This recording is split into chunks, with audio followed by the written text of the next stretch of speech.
JEE की तैयारी कर रहे छात्र की खुदकुशी के मामले में ग्वालियर के रेलवे पुलिस जीआरपी ने शिखर कोचिंग संचालक और शिक्षकों के खिलाफ प्रताड़ना का मामला दर्ज कर लिया है। छात्र ने 10 माह पूर्व ग्वालियर रेलवे स्टेशन पर ट्रेन से कटकर खुदकुशी कर दी थी। छात्र भिंड का रहने वाला था। ये ग्वालियर रहकर कोचिंग में तैयारी कर रहा था। कोचिंग के शिक्षकों ने छात्र की प्रताड़ित किया था। इसकी शिकायत छात्र ने संचालक से की थी, लेकिन संचालक ने उल्टा छात्र को डांटा।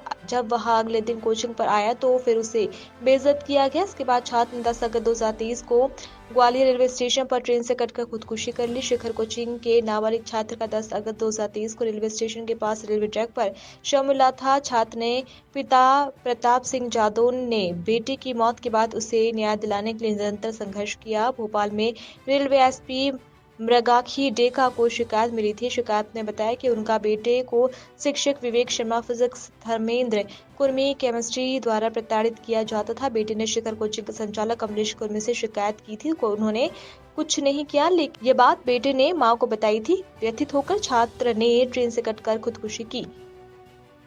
पांडे साहब, एक नाबालिग बच्चे ने आत्महत्या की थी। उसमें उसके पिता ने आरोप लगाया था कोचिंग संचालक को प्रताड़ित होकर उसने आत्महत्या की थी। क्या पूरा मामला है कि कोचिंग संचालक के ऊपर आरोप लगा? ये दिनांक 10/8/23 को रेलवे स्टेशन ग्वालियर के प्लेटफार्म नंबर 1 के आगरा एंड की तरफ इसने किसी ट्रेन से आगे आकर के आत्महत्या कर ली थी। मर्ग कायम 41/23 किया गया था। उसकी जांच की जा रही है।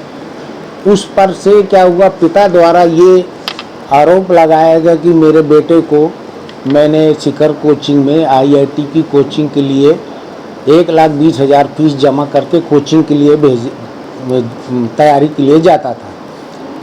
इसी दौरान जब लड़के ने आत्महत्या या ट्रेन के आगे कटने से उसकी मृत्यु हो गई, तो पिता के द्वारा ये निर्धारित एक आवेदन दिया गया है कि शिखर कोचिंग इंस्टीट्यूट ग्वालियर के द्वारा मेरे बच्चे को अनावश्यक प्रताड़ित करते थे।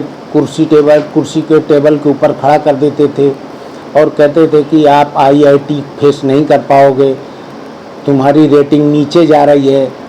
तो शिखर कोचिंग इंस्टीट्यूट द्वारा उसकी मां को बताया गया कि आपके बेटे का मासिक व पाक्षिक जो टेस्ट लिया जाता है उसमें इसकी मेरिट नीचे जा रही है। तो मृतक जो नीलेश यादव द्वारा अपनी मां से पूछा, क्या आपको फ़ोन आया था कोचिंग इंस्टीट्यूट से? तो उन्होंने कहा हाँ बेटा को आया था। उनका कहना है कि आप पढ़ाई में थोड़ा कमज़ोर हो रहे हो, तो आप अपनी पढ़ाई की तरफ ध्यान दें।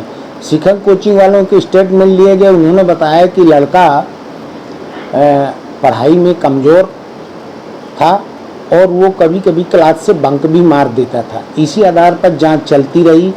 जांच के दौरान कुछ ऐसे गवाह मिले जिसके आधार पर हमने अपराध लगभग 11 महीने बाद 306/34 का कायम करके विवेचना की जा रही है। विवेचना के दौरान जो भी तथ्य सामने आएंगे उस आधार पर कार्रवाई की जाए। कितने लोगों के खिलाफ मामला दर्ज किया? 3 लोग हैं उसमें। धर्मेंद्र का नाम मत लिखो। 3 लोग हैं। 3 लोग हैं संस्था के, उनके खिलाफ FIR दर्ज की गई।